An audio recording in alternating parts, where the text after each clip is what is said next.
Greetings, old school magic players, and welcome to the Four Horsemen.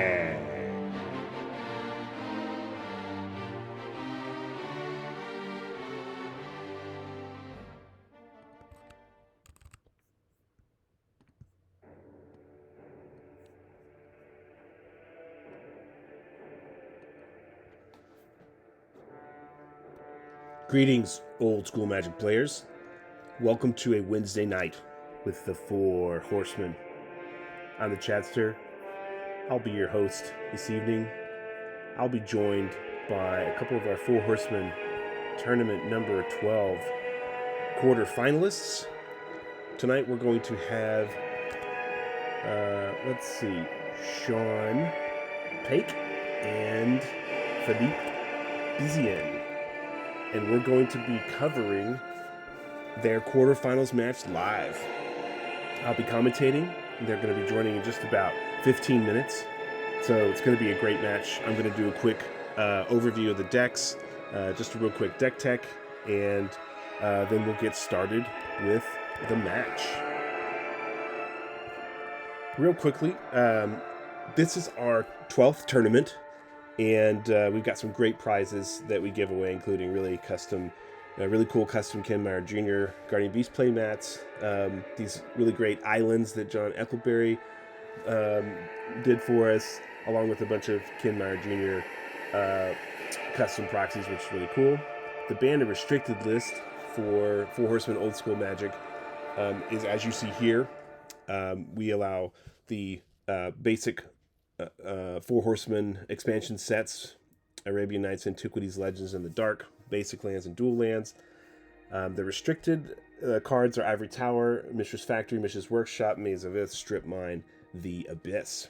And then banned cards are the anti-cards, Set Killers, Moat, and Charizard, because we don't want to play 5-hour games.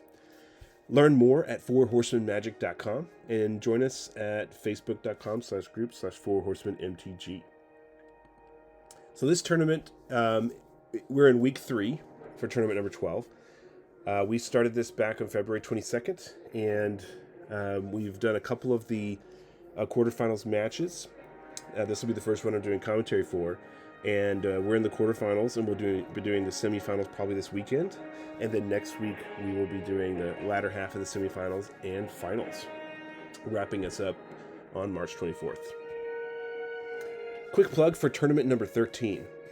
Tournament 13 is coming up, and we're going to have a new updated banned and restricted list for tournament 13.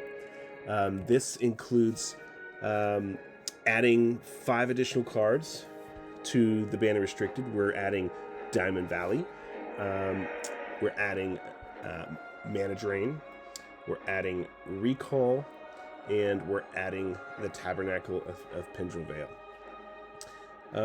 These are all cards that were voted on by the Four Horsemen Players Committee that really were warping the format and causing control decks to dominate. All of the top finalist decks for the past several tournaments have all run 4X mana drains, and it's just become really, really challenging to play anything other than control. So we've voted, and the committee is going to be changing this for Tournament 13 to the banned and restricted that you see here. Still going to be doing our great prizes, and we'll be running this from March 29th through April 28th. We'd love for you to join us. You can check out the details on fourhorsemenmagic.com, go to tournaments, and select Tournament 13. Just to zoom in on the banned and restricted, this has been a long time in coming. We actually haven't made any changes to the BNR for many tournaments. And we were going to do a Spice event, but we thought it was long overdue. The committee did to make this update. So we hope that this makes the playing field more fun. We hope that it makes gameplay dynamics more engaging and interactive. And also we hope that combo decks and creature decks and other kind of cool interactions will be allowed to flourish now that Mana Drain is restricted. I think I forgot to mention Island of Whack Whack is also being added to this list. So it's the 3 lands, the Tabernacle, Pendrell Vale, Island of Whack Whack, and Diamond Valley, and then Recall and Mana Drain added to the restricted list for Tournament 13. Tournament 13 is going to run 4 weeks. We're doing registration now. You can register on Teleria.app, and also we've got a Facebook invite on our Facebook group. This will be the typical 4-week regimen. With the group matches the first 2 weeks, March 29th to April 13th, and then quarterfinals and semifinals and finals the latter 2 weeks, wrapping up April 28th. Also, don't forget, Four Horsemen Old School Thursday night meetups happen every Thursday night at 9 p.m. Eastern Time, and we always have a great time. Sometimes we only have 4 to 6 players. Sometimes we have 8 to 10. We do our tournament matches on these Thursday nights if we can, but we also do casual matches and game testing. Testing for decks for the upcoming tournaments. So it's a great chance to have some camaraderie and maybe have a drink and play some cards with the Four Horsemen crew. Please feel free to join us on Thursday nights at 9 p.m. Eastern. All right.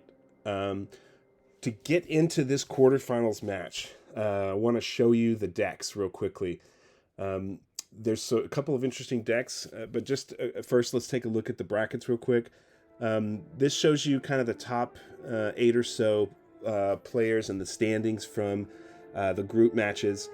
I think we had 4 groups of 5, or no, we had 5 groups of 4 this time. We had 20 players, I think.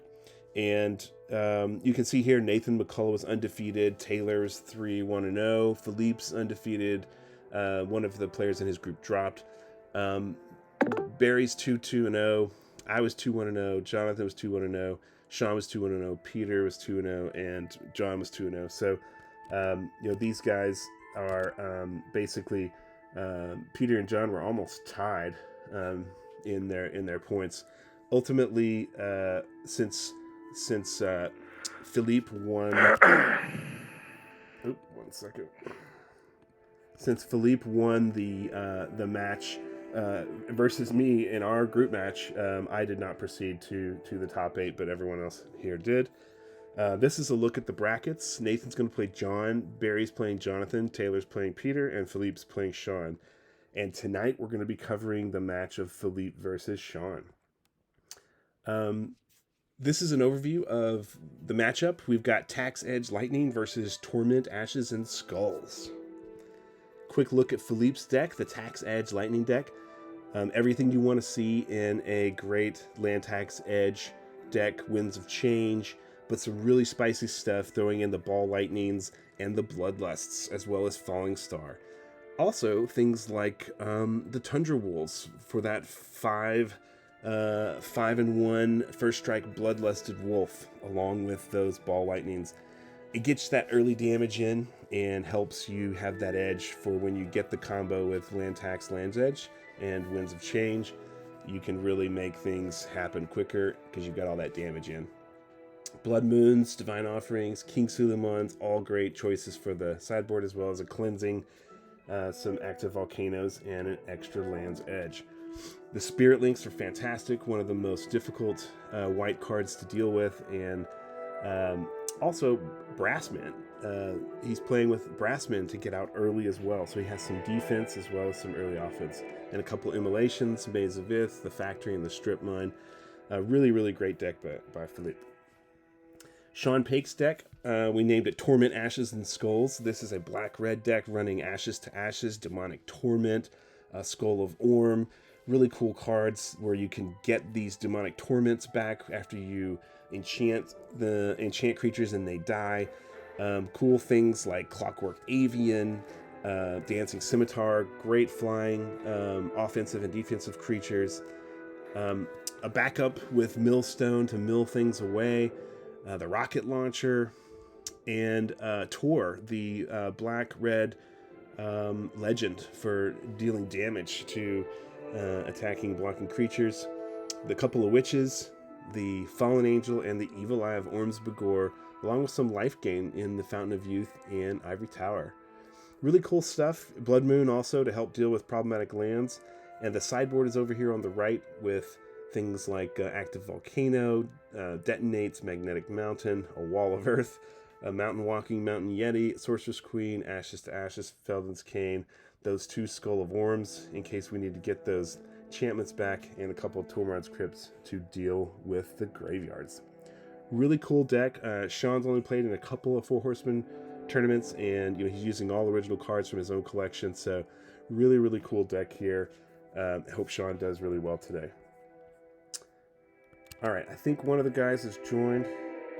Hey guys, how's it going? Hey there, I'm good. Hey.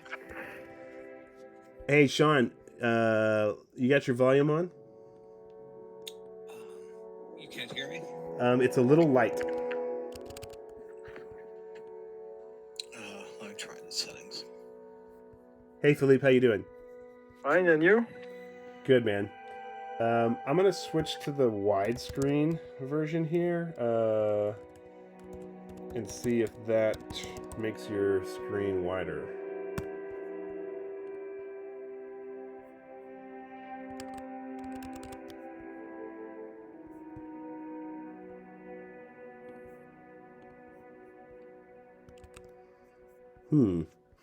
Okay.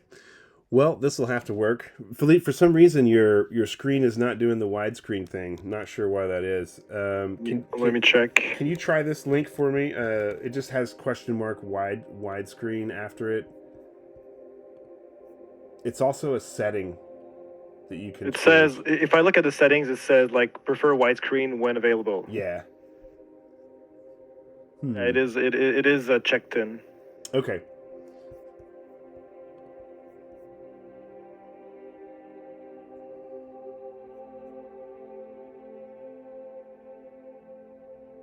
Maximize, minimize, no.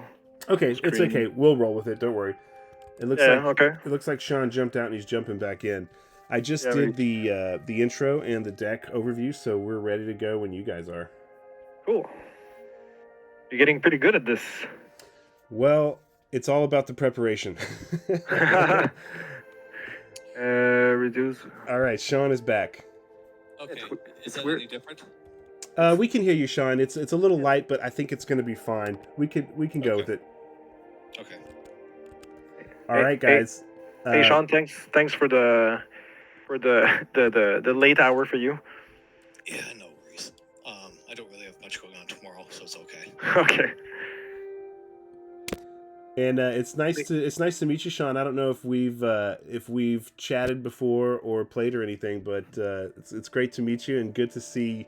I think this is your second or maybe your third Four Horsemen tournament. Is that right? This is my second event, and you and I did play, not this format, but you were playing a red-green Armageddon Earn 'em Burn 'em deck, and I was playing red and white orc deck. Oh yes, I remember that now. Yes, yeah. Well, I'm glad you're making it into the top 8 in the Four Horsemen. It's great to see new players coming in, exploring the format, brewing spicy stuff, and having good times. Yeah, I was a bit surprised, but pleasantly surprised. It's a good format.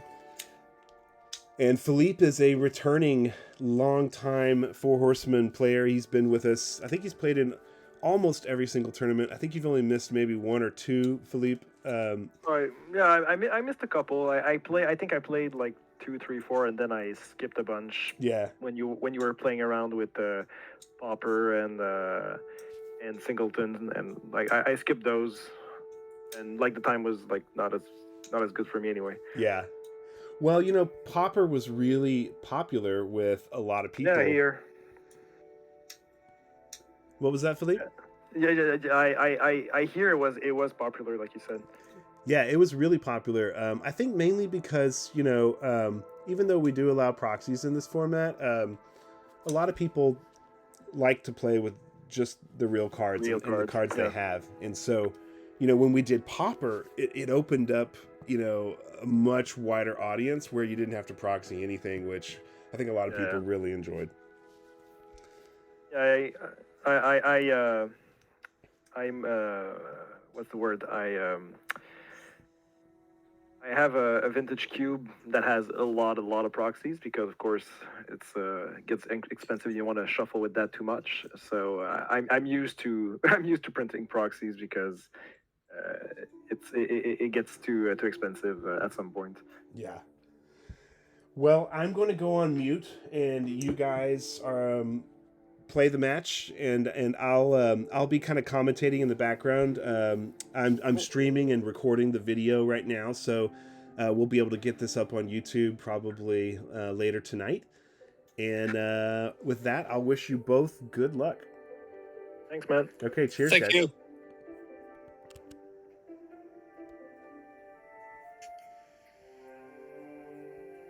So around where in England? Or...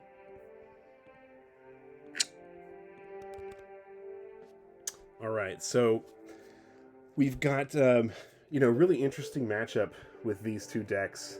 As I mentioned, Sean's deck, he's as I was saying, a lot of players don't want to use proxies, and I fully respect and understand that. We do allow proxies in Four Horsemen mainly to make the format accessible, given the nature of the first four expansions. A lot of this stuff's really expensive, so it's really cool that Sean has put together a deck from his card pool that has interesting interactions, and that can be fairly competitive, making it into the top 8. It's pretty good. Out of 20 players, not too shabby. This deck it's got a little bit of mana acceleration in the Fellwar Stones, and it's got some early creatures with the Kumbaj Witches, but I think it's going to have a slow start. But it's got some defense with Ashes to Ashes and Demonic Torment, along with lots of utility artifacts. Let's see where these guys are over here, if they are ready to go. They're shuffling up, so we'll switch back over here.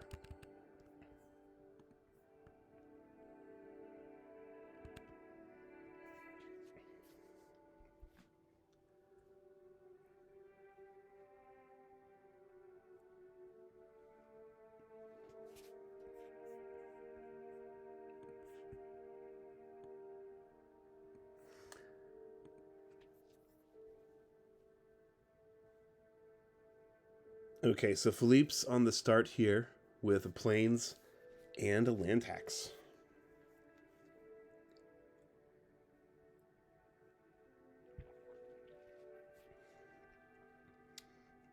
Sean drops a swamp and passes. Now, what's going to be interesting here is Philippe's got several creatures like Brassman and Tundra Wolves, and he happened to get a Tundra Wolves here. He can get in and just start attacking with Brassman or Tundra Wolves, which is really genius. And he can just get that damage in, forcing you to have to go ahead and play your lands. But wow, look at this. Sean has a desert right off the bat. Elects to tap it and go for the Fellwar Stone for mana. Now, Philippe needs to remember to trigger his land tax. Now, Philippe beat me in our group pod matches and forgot to land tax a couple times. It happens. And looks like he's making sure to remember to land tax here. That desert could be absolutely instrumental in defending against that Tundra Wolf. That Bloodlust on Philippe's side is the only way he can pump those Tundra Wolves. So, that desert is such a great card to play right here. So the Wolves will be able to get in, but the desert will be able to take him out after damage.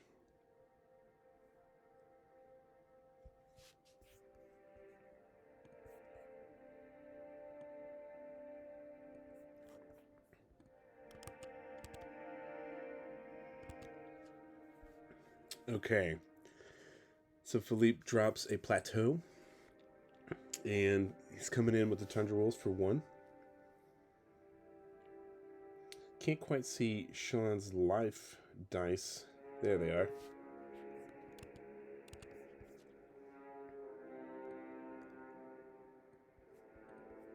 Okay. So Sean's going to drop to 19 here.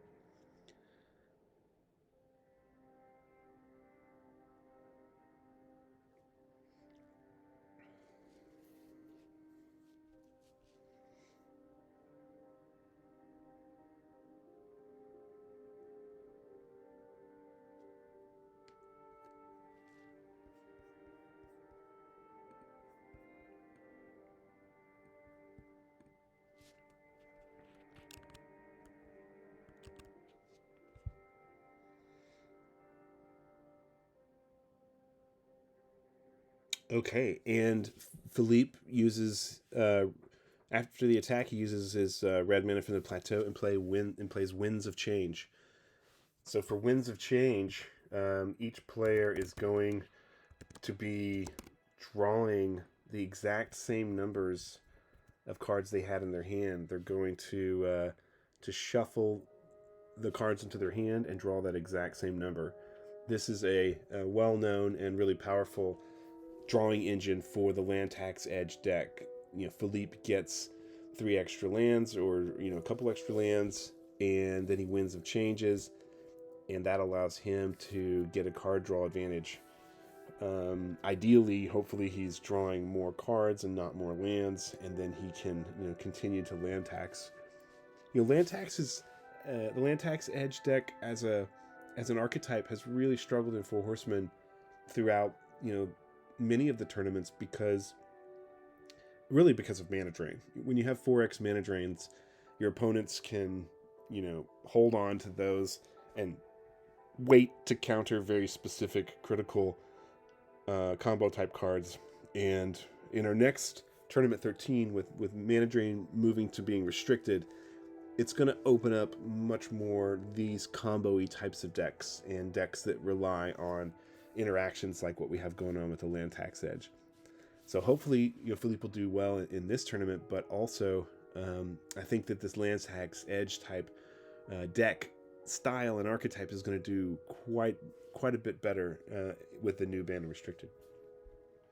So John drops that Fountain of Youth. He had, I think, 1 Fountain of Youth in his deck, and that's timely as well because that's going to allow him to possibly gain some life in these early stages.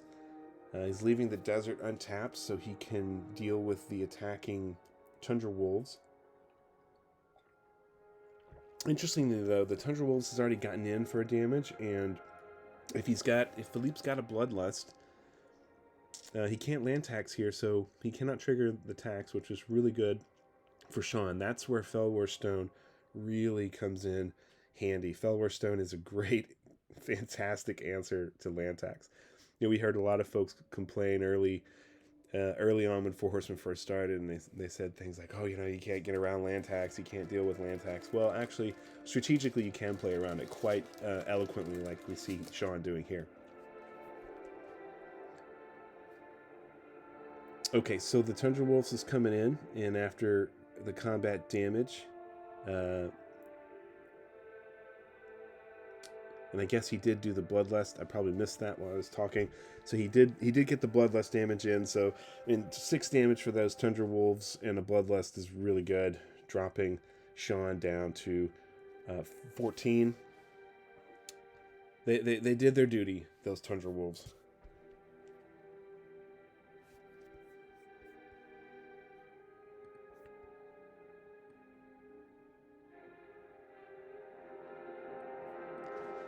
Okay, so Sean plays Urborg, the Black Legendary land.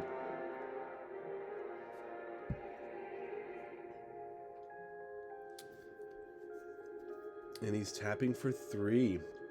Are we going to see a Blood Moon here? Black, potentially white and red. There it is, the Blood Moon. Now that is going to slow down Philippe's Mishra's Factory, but it's not. It's also going to take out Sean's Desert. So Blood Moon, man, such a great card. This card has shown up in a ton of Four Horsemen decks. Just a really, really, really cool card. And been reprinted a lot of times. All non-basic lands are mountains. All right, so now Philippe had played that factory ahead of Sean, so that allowed Sean to play his 3rd land, and he's still got the 2 Fellwar Stones. So Sean is doing pretty well here, getting set up, even though he's taken some damage. He pays 2 and gains a life with the Fountain of Youth, bringing him back up to 15. Which is really good. He's going to be able to slowly trickle upwards in life. That will be key for Sean in the match versus Philippe here, because if Philippe's counting on getting in with that damage early with the Bloodlust, the Tundra Wolves, and the Brassmen, and then finishing you off with the Land's Edge damage. But now he's going to have a challenge with Sean establishing the board here, and now he's dropping, paying 5 for the Clockwork Avian. Clockwork Avian is such a great card in Four Horsemen. It is a card that, you know, is never played in any other format at all, and in Four Horsemen it is really good. It is a 4/4 flyer for 5, and you get 4 counters on it. When it attacks, it +1/+0 counters. And when it attacks, it loses 1 after the combat stage, but you can always buy them back. So I really like the Clockwork Avian. It's a pretty useful card, and a 4/4 flyer for 5 of colorless is not bad at all.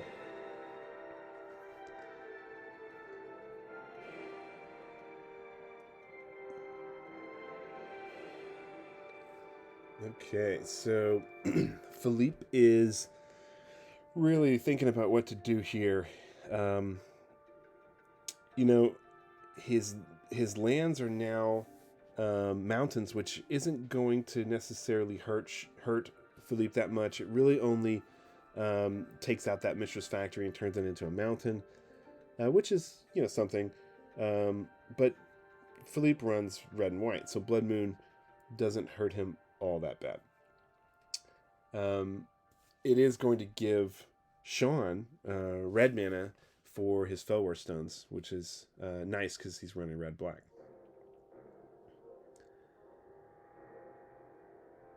Okay, so Sean gains another life, moving up to 17, and the Clockwork Avian comes in for an attack.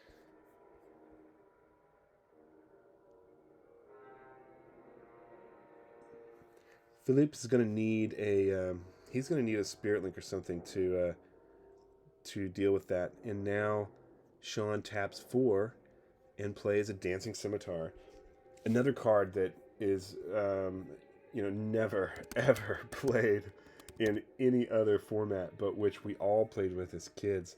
The Dancing Scimitar, reprinted and revised. This card is a 1/5 flyer for 4 mana. It's just a fantastic card. It's got great defense. It can block Urnham Djinn, Serendib Efreets, things like that, and it can block things like the Clockwork Avian, and even things like Tetravis, and survive the damage since it's got 5 defense. Okay, so I don't know what just happened there. Philippe just picked up all his cards from the board. Is he conceding? Wow.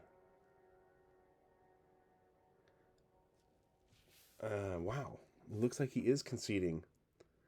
I'm kind of surprised to see that. I guess he felt like Sean had developed the board state to a really, really solid state, and he couldn't compete. Let's jump over to the decks and let's look at what sideboarding might be going on here. Let's start with Philippe's deck.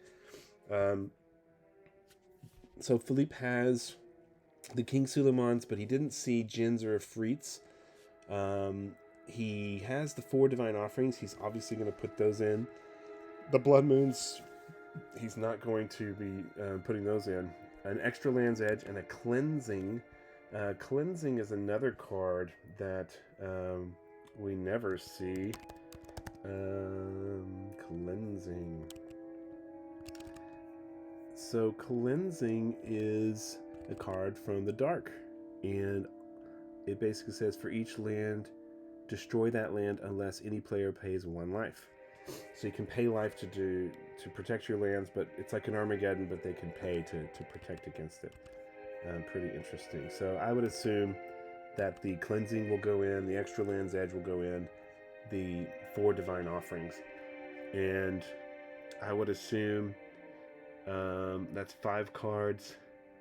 The Falling Stars are probably not going to do much good here, although he might reference back to the deck pictures. We share the deck pictures when we move to top 8, so all the players are aware of everyone's deck pictures.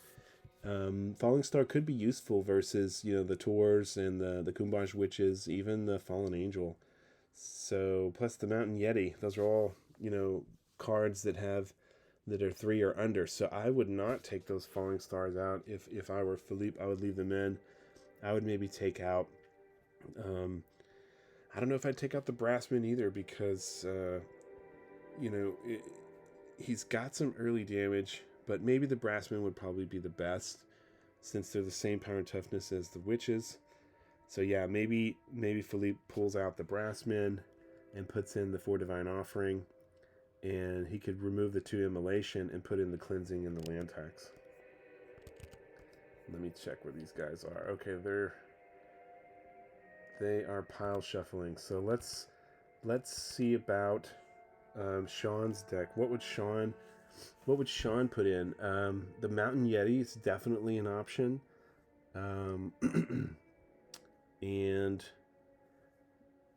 don't know if he needs those fissures. They could come in handy if he gets, a creature with a bloodlust. But otherwise, I think he could pull out those fissures, and he could put in the Mountain Yeti. And I don't know that he really needs anything else. If the Brassmen stay in, he could use the Detonates.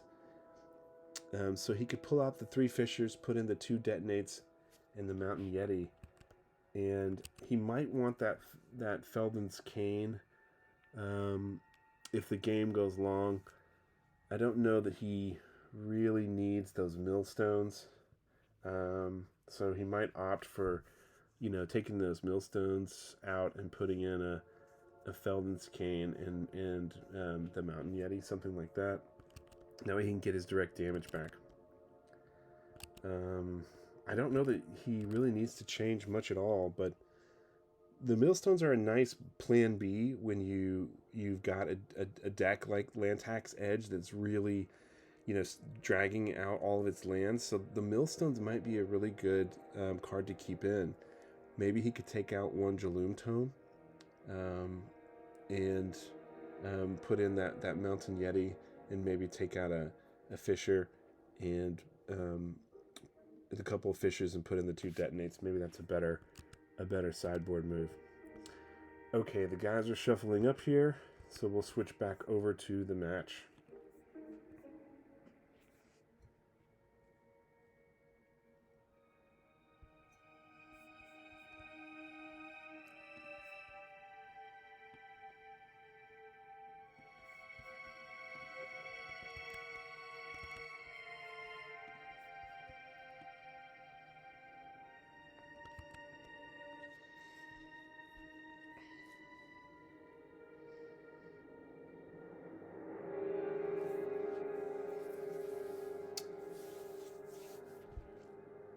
Really interesting win by Sean there. Establishing his board, getting that critical desert out early to deal with that Tundra Wolves, the 2 Felwar Stones. Man, those were instrumental, allowing him to just completely and very elegantly play right around land tax, no problem.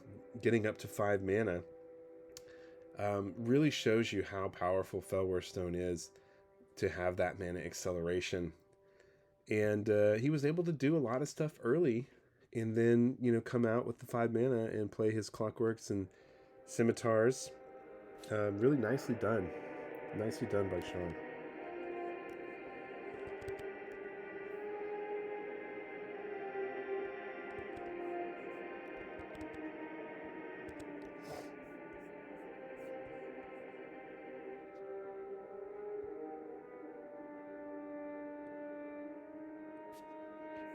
All right, so shuffling.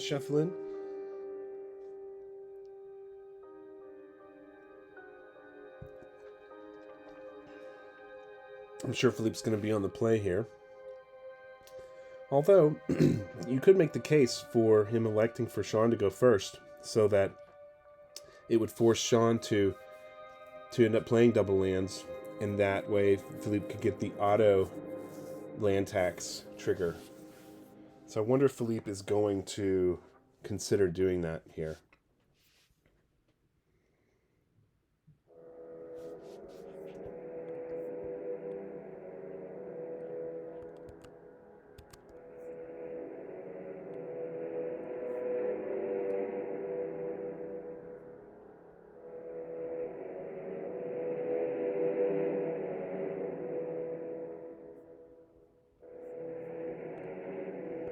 Okay, so Philippe plays the land tax, goes first and plays the land tax. I guess he didn't think it would be worth it to let Sean go first there and end up with him having 2 mana ahead of him.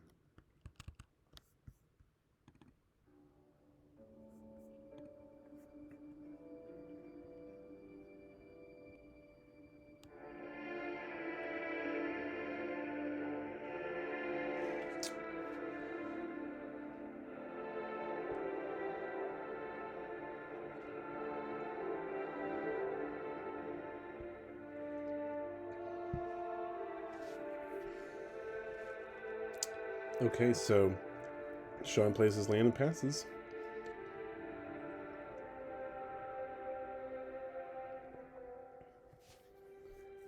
And Philippe is stalling on playing lands himself. Since he went first, he has the ability to do that. Sean is looking for a Fellwar Stone before he wants to play any other lands if he doesn't want Philippe triggering that land tax.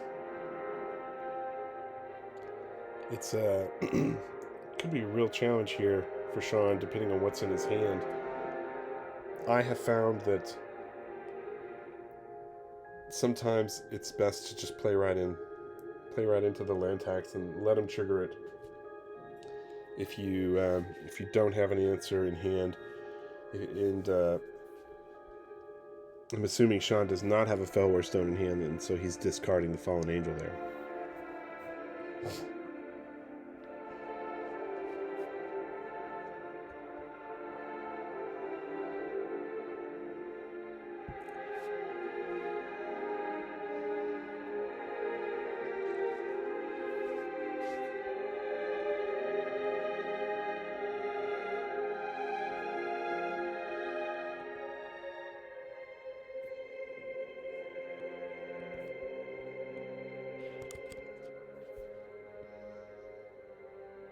Okay, so Philippe gives in and plays his plateau. It's an interesting move. I wonder why he decided to do that and not just keep holding off. And Sean can play a swamp and pass. Still no Fellwar Stone for him, which was quite easily his answer for land tax in game 1.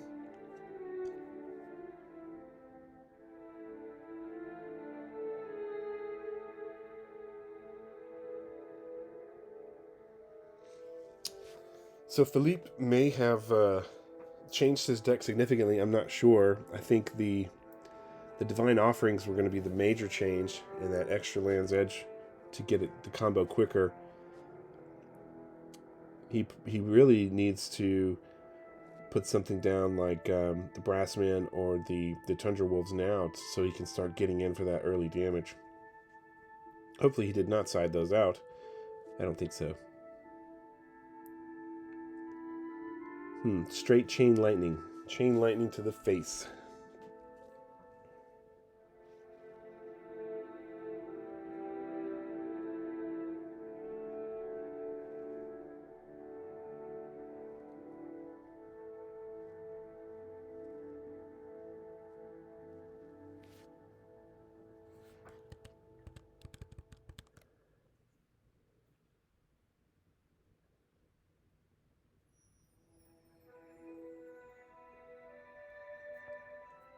Alright, there's the Fellwar Stone Sean's been looking for.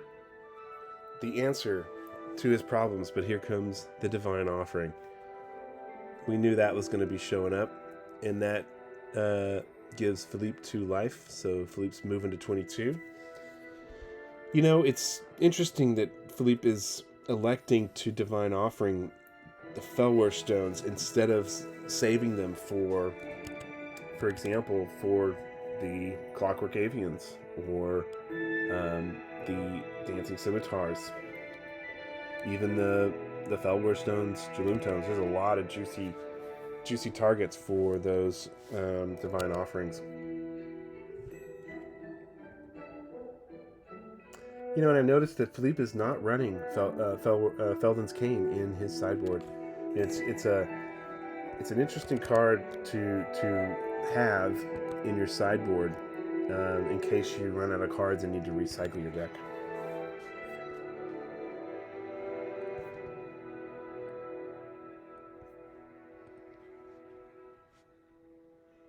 Okay, so Sean plays his third land, the Hammerheim, and drops a Blood Moon. And that allows Philippe to trigger his land tax.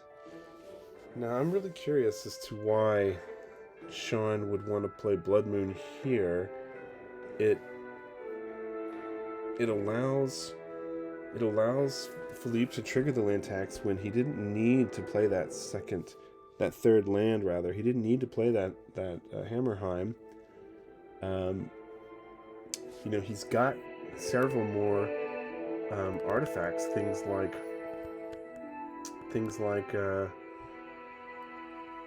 those Felwar Stones. He's got more Felwar Stones. Looks like he's got 3 total. He's got the Jaloom Tomes. He's got Millstone. He may have put in the Skull of Orm. I don't think so.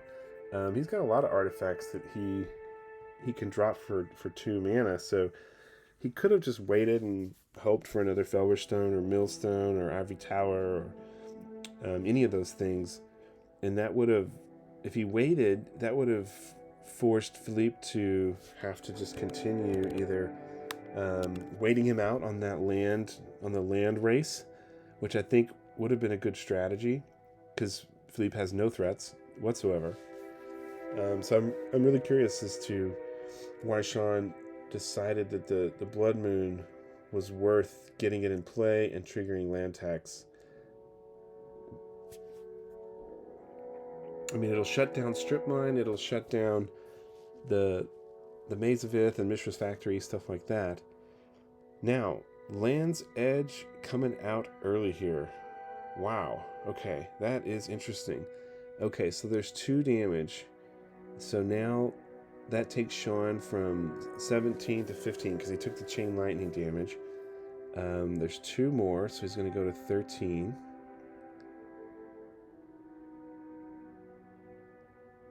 And pass his turn. Interesting. Wow. So Philippe must have like Chain Lightnings and stuff in his hand right now. He cannot activate that Strip Mine because it's a mountain. It's not a Strip Mine anymore. There is a Millstone. Interesting. John and Peter give me a hard time, but I've always loved Millstone. It has a special place in my heart.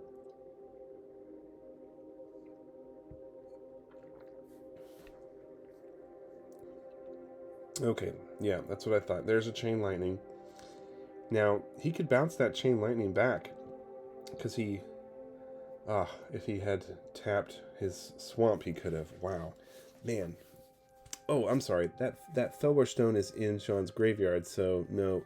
He would have had the 2 red untapped to bounce it back. Okay, so he does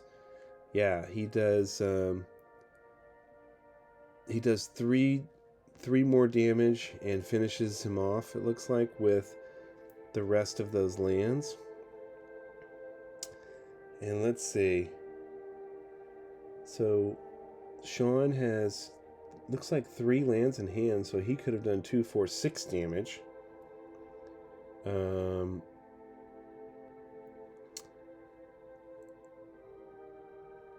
Yeah, Philippe's able to Divine Offering that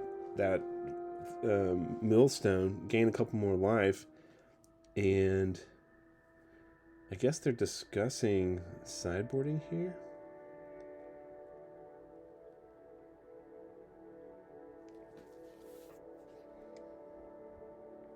Let's listen in and see what's going on. This version, which I'm very aggressive, and I chose my 1/1s to be my 1-drops to be the like the Tundra Wolf and the Brassmen. So they're both better 1/1s against other 1/1s. So if you have like flying men, if you have elves, if you have scavenger folk, like they all beat it in combat. So I don't really need small creature removal, and good creatures go from one toughness to like 3 toughness. So I really didn't like it. So it's one of the first thing I'm gonna cut from this deck when I'm done. I see. Hey, Philippe, are y'all going to play your third game? You wanna? It was 2-0 for Philip. Oh, it was. I thought. I'm sorry. I didn't realize that. I thought Sean. I thought Sean pulled where off were you, match Chad? 1. Wow. Okay. Yeah, I've been commentating here, and I thought Sean, I thought you pulled off match 1. You didn't. Unfortunately, no. Didn't see me. You didn't see us sideboard and reshuffle. Yeah, I did. So what happened on match 1 then? Because you got out the Clockwork Avian, and then you got out the Dancing Scimitar. And what happened after that? Philip just had roughly 5 lands in his hand, and with the lands that he did the I think he did like 12 to me. In return. I didn't. I think he was exactly at 12, and I did. No, you were at. I forget. I think you were at. I did like at least 10 or 12 points of damage, and plus 1. I think you were at 15. I did 12 with the lands, and then the turn after I was able to chain lightning you because you had to play something and you didn't gain the 1 life with the Fountain of Youth. That's right. It was 4 exact.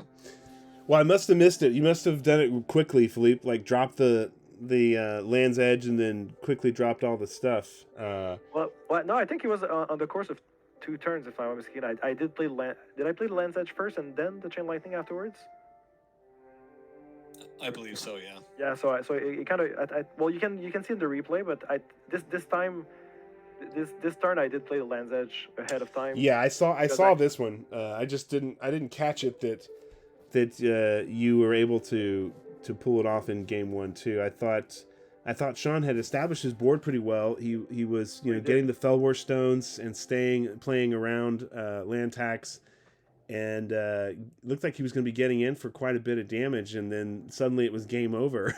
And I saw you picking up your cards, and I thought, did Philippe just concede? Yeah. No, I did get to tax a bit in that particular game, so I did have a bunch of lands in my hand. Okay. I was just waiting. Yeah, he was just like slightly out of reach for a couple of turns because of the life gain, and this particular turn he didn't gain life, and I was fortunate enough to draw a land to have the exact like 2 points of damage that I was missing. Gotcha. Okay. Well, thanks for the clarification. And congrats on the win, Philippe. This is one of the better Land's Edge decks we've seen, with all the sneaky quick damage between Ball Lightning and Bloodlust and the first striking Tundra Wolves. It's got a lot of really cool mechanics, and Land's Edge has struggled to make it into the quarterfinals and semifinals throughout Four Horsemen, just because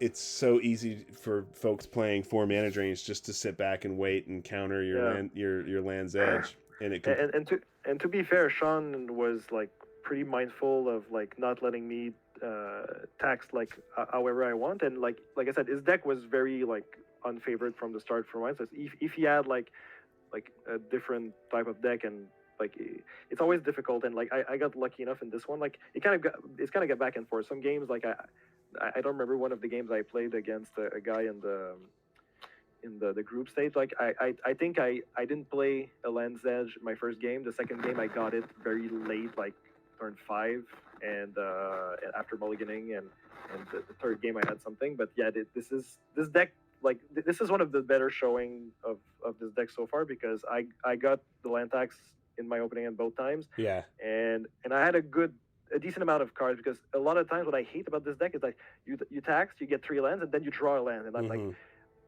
I did tin my deck. I'm supposed to draw spells and not only lands all the time. But, right. but this particular time, it kind of like held up, like it was a better mix of cards than usual. So it did go faster, and and like I said, like he plays Blood Moon against me because he has to, and it's really not like very effective against me. So it's right. Like, I don't think this particular match was the fairest in terms of like of what's the word of variance, like in terms of probability. Well, you know, when we look at the brackets, let's go back and look at the brackets real quick. I don't know if you guys have seen the brackets on Teleria, but no, well, yeah, I've seen it. Like, just to finish what I said, like, if Sean would have been paired against like Peter, for example, Peter was much more scared of his deck compared to me, like, because like my deck matches very well against Sean's deck, but Peter, I think Peter was more afraid of a couple of cards in Sean's deck. So he was like, please try to beat him so I don't have to beat him in the semi. Yeah. So yeah, it varies in terms of like matchmaking, and like if you're lucky enough to get a good pairing. So yeah, in my case this time, like, and not to take anything away from Sean, like obviously it's just like I think I got lucky with the matchup. Well, okay, so Philippe, you'll be proceeding on to semifinals, and I think John and Nathan played last night. I haven't seen their match yet, so I don't want to give any spoilers there because we haven't done a video yet. And then we've got Taylor versus Peter and Barry versus Jonathan, and we'll see who ends up in the semifinals brackets. Cool. Very exciting. Well done, Philip. Good luck for the rest of your matches. Thank you. Thanks to you, and good games. Hopefully we can exchange ideas and play again some other time. Sounds good. All right. Good night, guys. Have a good night. I know it's late for you. Yeah. Good night, guys. Okay. Cheers. Thanks. Bye. Okay.